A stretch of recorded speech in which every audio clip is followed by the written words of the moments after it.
This is part of a series in which we are considering the nature of reality. A few weeks ago, we began from the perspective of physics. Last week, we looked from the perspective of philosophy. And today, we're going to delve into a more theological perspective on the nature of reality. Now, what we have seen and concluded so far is that reality is relational, that relationships are more fundamental than the things that are related. And we've seen that from the perspective of physics and then from philosophy as well. And secondly, we've seen that reality is more mysterious, has more depth than any one of these perspectives can exhaust. So there's not one complete explanation for the nature of reality. All these perspectives are partial. And for instance, when physics come to the limit of what they are able to say or explore, they very often go further through employing philosophical and even theological terminology and ideas to delve deeper. And in that first video, I had a number of quotations from physicists who couldn't but help themselves as they came face to face with this enormous, beautiful, harmonious reality. One of the quotes that stand out for me now is from Heisenberg, who said that the reality is not just stranger than what we thought, it's stranger than what we can think. And many other physicists came to this conclusion that there's a mysteriously deep consciousness behind the physical phenomena that we experience. And so they would employ philosophical ideas, and philosophers would say all they can say and start employing theological terminology to somehow give voice to a depth of experience that in reality is inexpressible comprehensively. Language cannot fully define it. Yet there's something very useful about language, because its purpose is not simply to reflect reality, but to draw us into a deeper experience of reality. And that's really the aim of this series of videos. And what I want to do is to invite you, to draw you with different ideas to expand and enrich your experience of this beautiful reality. Now, I'm going to start off with some quotes again. You see, as we move from physics to philosophy and to theology, it seems like there's a natural movement from explanation to appreciation. Now, there's not a very strict demarcation to say physics and philosophy only deals with explanation and theology with appreciation, but I think the focus does change, and where physics is very much concerned with explaining natural phenomena, philosophy kind of grabs a hold of a question and with dogged determinism. It tries to explore that question from every angle. We eventually get to a theological perspective which I think has got more to do with appreciation than explanation. So God is not so much the explanation for our world as he is the inspiration for our enjoyment of it. Let me read you a quote. This is from Nicholas Rescher, and speaking about process philosophy, he says, the service it sees the divine as rendering to human understanding does not lie in the order of causal explanation, but rather in the order of evaluative appreciation, in enabling us to apprehend more correctly and realistically the grounds and indications of the fact that the world's arrangements can have worth and value. Isn't that beautiful, that this focus of theology, the service that it renders to our understanding is not just to add one more explanation to how we understand our world, but rather it lies in this order of appreciative evaluation, that our world has value and has worth, and theological language is delving into that value and that worth. So even if nature contains within itself all the explanatory features necessary to make its existence intelligible, we must acknowledge a dimension of experience beyond the order of explanation, only accessible through the order of appreciation. So that was a little quote from the book Processing Mimetic Reality. So today my aim is fourfold. I'm basically bringing the series to a conclusion, and the 4 conclusions I want to draw regarding the nature of reality are these. Relational movements rather than static permanence is the nature of our world, and theologically I can say God is more like a relational movement than a static being. That's the first point we'll explore. The second point is that we'll see that God is a harmony of all the contrasts rather than fitting into a static category. God is more a unifying process than a separate being.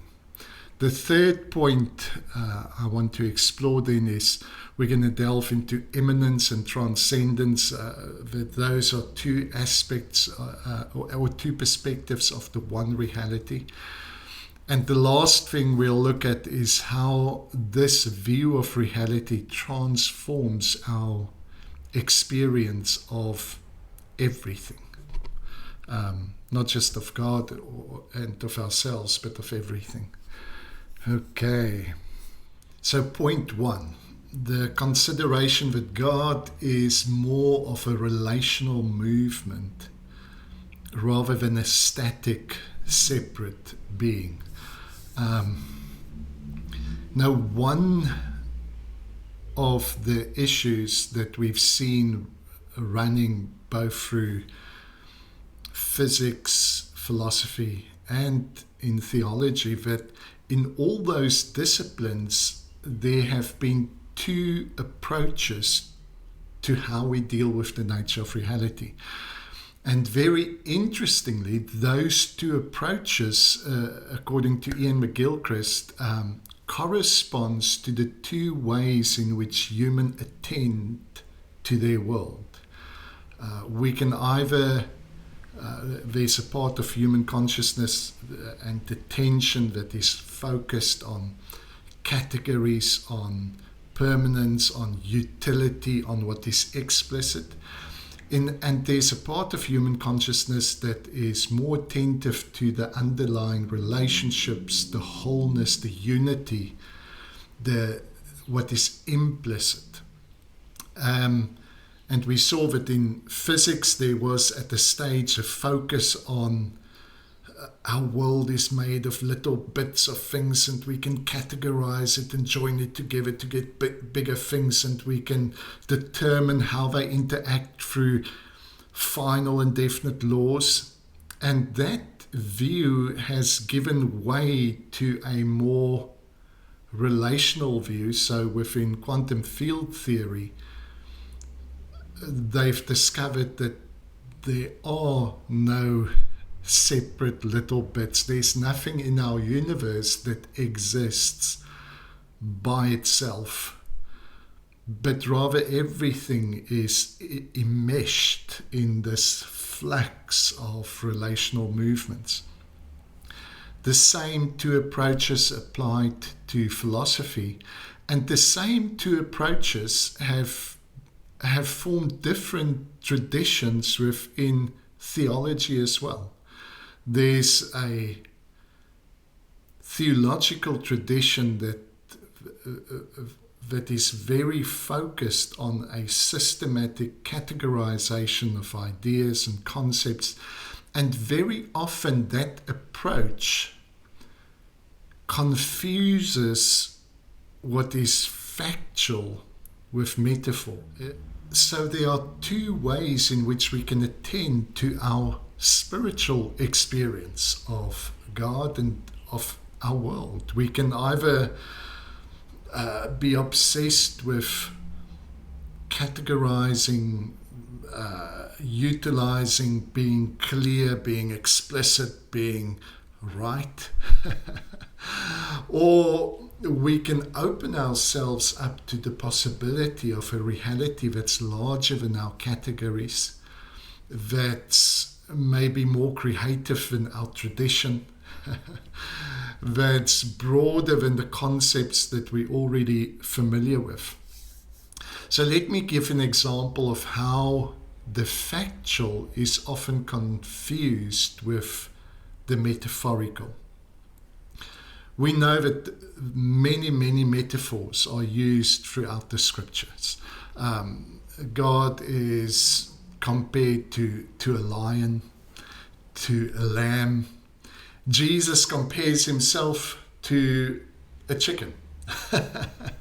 As he looks over Jerusalem, he says, "How often I wish to gather you like a mother hen." Now, we read those things and we have no problem understanding that he meant it metaphorically. He did not expect anyone to think that he is factually a chicken, or that when we speak about the lion of the tribe of Judah, or the lamb slain from the foundation of the world, we instinctively know that this is obviously metaphor. But then many unconsciously come to the metaphors of Father, Son, and Spirit, and they switch to a factual, literal reading of those texts. The idea that God is a father, a friend, a mother, those ideas are just as much metaphor as God being a lion, God being a lamb. You see, when we come face to face with the richness and the depth of reality, the most accurate, the most useful language we can employ is metaphor. Because metaphor has an openness to a larger set of meanings than a very narrow category. Now, when I say God is Father is a metaphor, that doesn't mean it's not true. It means it is so true that a literal reading of it won't do it justice. Everything about a healthy and good relationship with a father, with a mother, with a friend are aspects of the divine that we use within our language to describe that relationship. So the problem with not differentiating between metaphor and factual, literal truth is that we start imagining, for instance, God as Father, as some separate being somewhere out there that's Father God. And we lose the richness of what that metaphor is supposed to communicate. Let me read you a text here from, this is Colossians 1, from verse 16. For in him all things were created, in heaven and on earth, visible and invisible, whether thrones or dominions or principalities or authorities, all things were created through him and for him. He is before all things, and in him all things hold together. So in that text we can see the author of Colossians has a vision of what Christ means, and it is way beyond a surname for Jesus. It is way beyond an individual embodied person that lived in history. Rather, he sees that what Jesus unveiled is this universal Christ principle. It's this unveiling of a God who is undergirding all existence, that is present in all things, that is present in the ongoing creation of all things, and in him all things consists. You see, that's something I can say about God which I cannot say about my Father. So the metaphor we've got to acknowledge is a metaphor. The beautiful things, relevant things about Father, yes, I can incorporate that in my understanding of God. But God extends beyond any one metaphor. Let me think of John 1, the beautiful passage that speaks about incarnation, this movement by which Logos, the thoughts, the ideas within the mind of God, becomes flesh. Verse 14, and the Word, the Logos, the logic, became flesh and dwelt in us. That also paints this picture of a continual becoming God. Again, I don't think Jesus ever meant for us to look back at a unique historical event without seeing its implication for our lives. In other words, Jesus, I think, unveiled the very nature of reality, which is the continual becoming of God within this material, fleshly, actual world. That is the nature of reality. So incarnation does not just refer to Jesus, but to this ongoing process of God's becoming. Now let me quote, so it's a co-creative process. Let me give you a few more quotes. This quote is from the philosopher Alfred North Whitehead. He says, "It is as true to say that God creates the world as that the world creates God." Wow. Now, you might think that's just some crazy philosophical view of God. That is not Christian. In fact, Christian mystics throughout all ages saw the same truth. I'm thinking, for instance, of Meister Eckhart, that spoke of God is giving birth to his Son now and eternally. And he says, "What does it profit me if the Father gives birth to the Son, unless I birth him too?" So Meister Eckhart's whole understanding of this metaphor of God giving birth to the Son is that it unveils something that is true within us, that God is giving birth to himself in my ongoing creation. And even more profoundly, he implied that we should be, just like Mary was, giving birth to God. That this is a co-creative process in which God gives birth to himself, we give birth to God, in this incarnational rhythmic movement in which possibilities become actual. The mind of God finds flesh, and flesh again unveils the possibilities in the mind of God. Flesh becomes word. So creation is a process in which we give birth to God and God gives birth to us. That puts Romans 8:22 in a completely different context.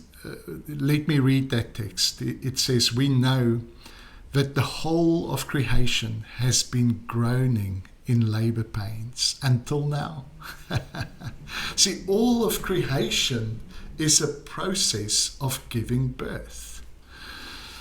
And not only creation, but we ourselves, who are the first fruits of the Spirit, we groan inwardly. So there's, within us, within all of creation, there's this continual process of giving birth to the possibilities in the mind of God. And as we give birth to these possibilities, God experiences in actuality what was previously isolated to possibility.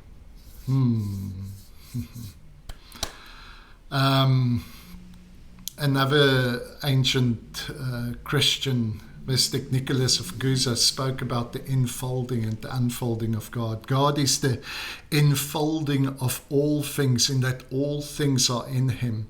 And he's the unfolding of all things, in that he is in all things. And very interestingly, David Bohm, the physicist who wrote one of the first and most understandable books on quantum physics, found inspiration and a breakthrough in his own understanding when he read Nicholas of Cusa. Nicholas speaking about the nature of God, David Bohm exploring the nature of reality. And he found that Nicholas's insight into enfolding and unfolding is what inspired him to develop the concepts of the implicit and explicit order within quantum theory. Okay, so that is point one, that reality is a relational movement rather than a static being. And theologically, I can say the same about God. Instead of imagining God as just some static, separate being somewhere else, I can experience God as this continual relational movement. And I think that idea is what was behind the terminology of Trinity, this relational movement, this continual interaction, intertwining, a relationship in which we are present. Okay, let me quickly address one of the issues that people often struggle with when they start exploring these philosophical and broader concepts around the descriptions of God. Very often they get concerned that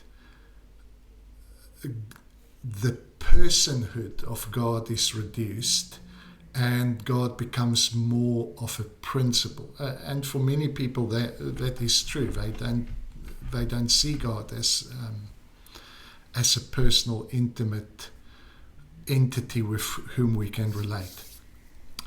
For me, it does not reduce, and for many others, it does not reduce the personhood of God at all. In fact, I think this understanding of the relational nature of reality, if anything, it intensifies the personal, intimate nature of all things. So instead of, just the indefinable spirit or mind-like substance, the human self, and I can say God as well, is a unifying process that preserves and expands identity. So in contrasting the substance view of personhood with a process view, Nicholas Rescher wrote the following: the unity of self comes to be seen as a unity of process, of one large mega process that encompasses many smaller ones in its makeup. We arrive at a view of mind that dispenses with the Cartesian ghost in the machine and looks at the unity of mind as a unity of functioning, of operations rather than operators.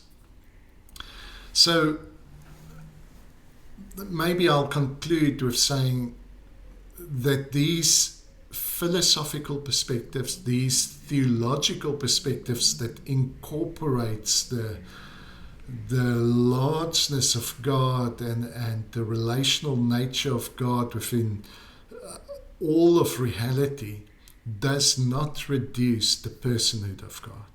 And the first point was this, that the nature of reality and the nature of God is relational. It's a relational movement rather than a static being. It's a ongoing creative process, and it's a co-creative process. There's not some demigod out there that created everything and now we've just got to try and make the best of it. Rather, creation is this continual unfolding, and we have a creative part in what we become and what this world becomes, and in what God becomes. A second implication, which I call the harmony of contrasts.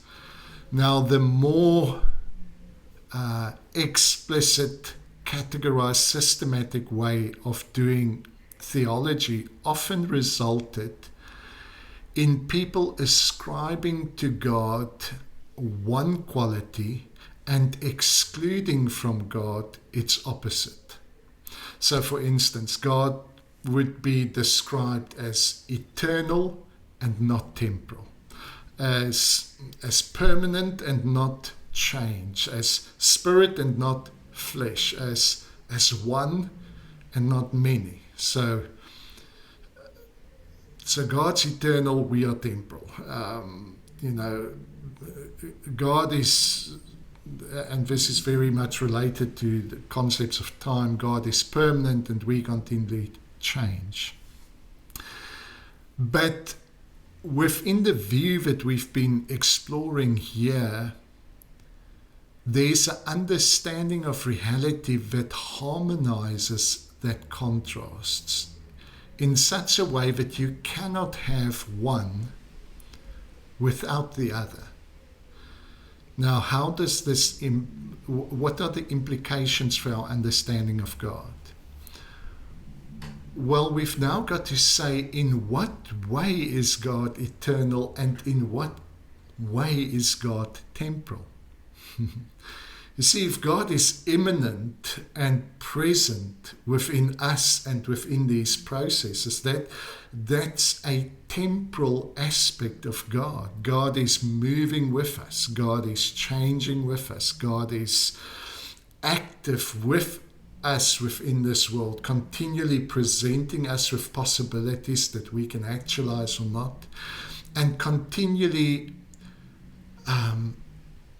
drawing within himself the actuality, the actual decisions we make, the actual life we've lived, and based on that offering us new possibilities. So that relational movement is a temporal aspect of God's nature. God is living, God is moving, God is responding, God is changing. All those words speaks about temporality.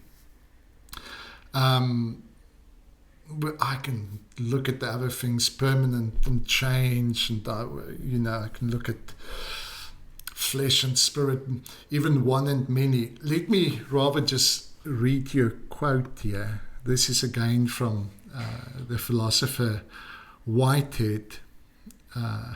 He says this: "It is as true to say that God is permanent and the world fluent, as that the world is permanent and God is fluent. It is as true to say that God is one and the world many, as that the world is one and God many." See, there's a way in which God unfolds himself in the many individual manifestations of what God is in this world. But then there's the underlying reality that unites everything, that would point to God being a unifying process within this diversity and this multiplicity. It is as true to say that God, in comparison with the world, that God is actual immanently, as that in comparison with God, the world is actual immanently. It is as true to say that the world is immanent, present in God, as that God is immanent in the world. It's as true to say that God transcends the world, as that the world transcends God. I'll explore those ideas a little bit further just now. It is as true to say that God creates the world as that the world creates God. See, what Whitehead is trying to do is bring these contrasting concepts into harmony, so that instead of just perceiving God as creator and everything else as static creation, we can begin to appreciate that creation is this ongoing process in which creation itself is a creative partner with God. That creation would not be able to bring forth anything unless the possibilities in the mind of God is presented to us as options. And that in the process of actually realizing those possibilities, we are giving birth to God. So there's this incarnational rhythm in which God unfolds in the multiplicity of individuals, and these many unfold into the unity of God. Logos becomes flesh, and flesh gives birth to the eternal Logos. So reality is the harmony of these contrasts, and spirit and flesh are not two mutually exclusive substances, but rather they are phases of the same reality. So the first point we made about this theological perspective on reality and how reality also influences our theological language is that the nature of reality and the nature of God is relational. We explored that in the previous video. In this video, the second conclusion I wanted to make is that God is a harmony of all these contrasts rather than simply embodying one extreme and excluding the other. So God is both eternal and temporal. God is both spirit and flesh.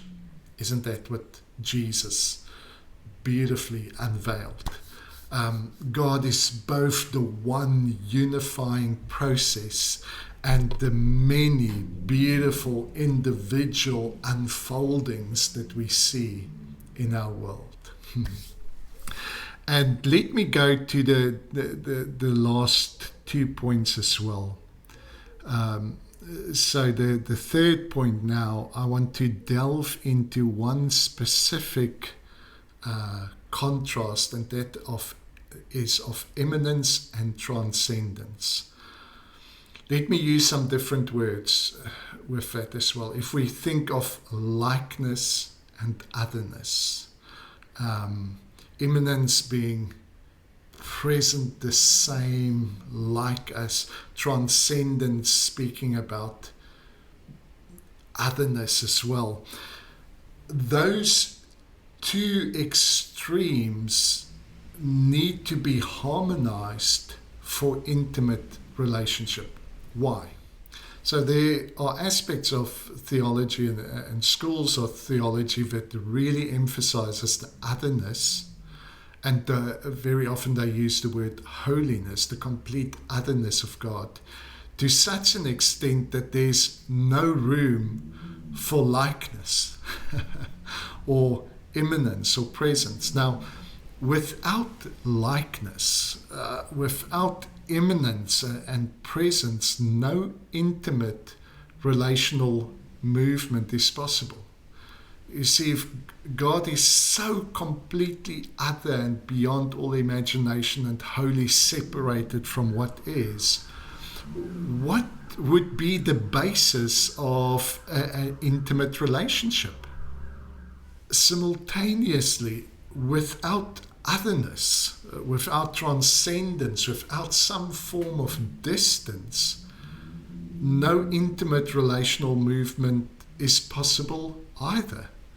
If God is only like me, so much identified with what and who I am, that we are completely one and the same, then there's no space for relational movement. But intimacy requires both likeness and otherness.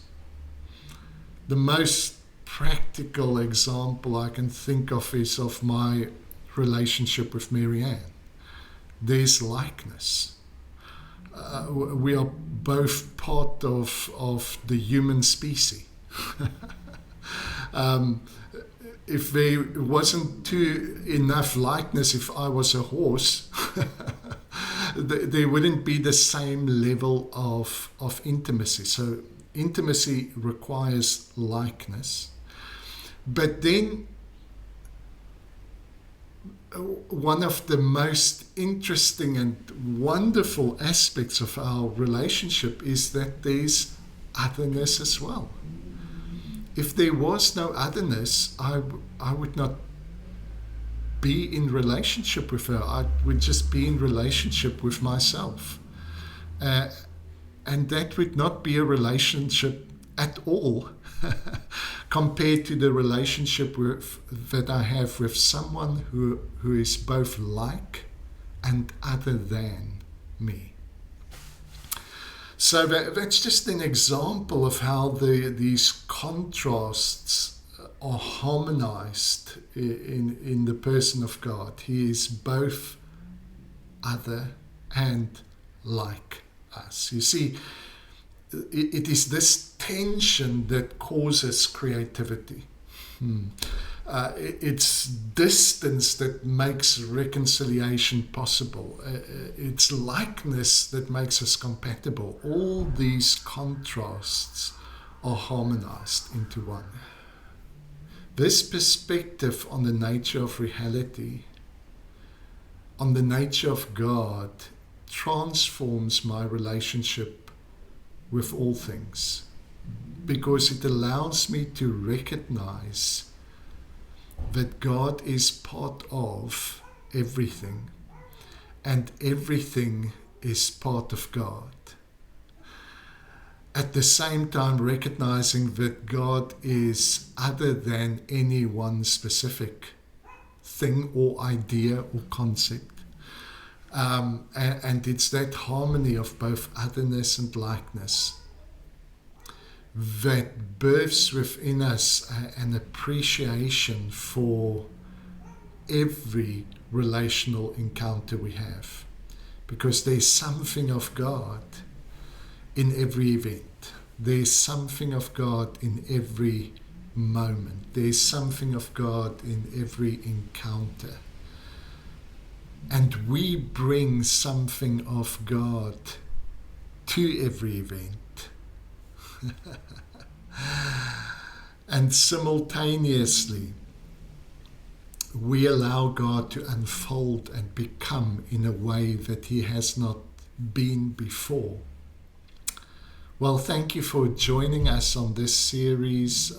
There's so many more ideas within this, and I might continue to explore some of them in videos to come. But that concludes this series on perspectives on the nature of reality. Thanks, bye.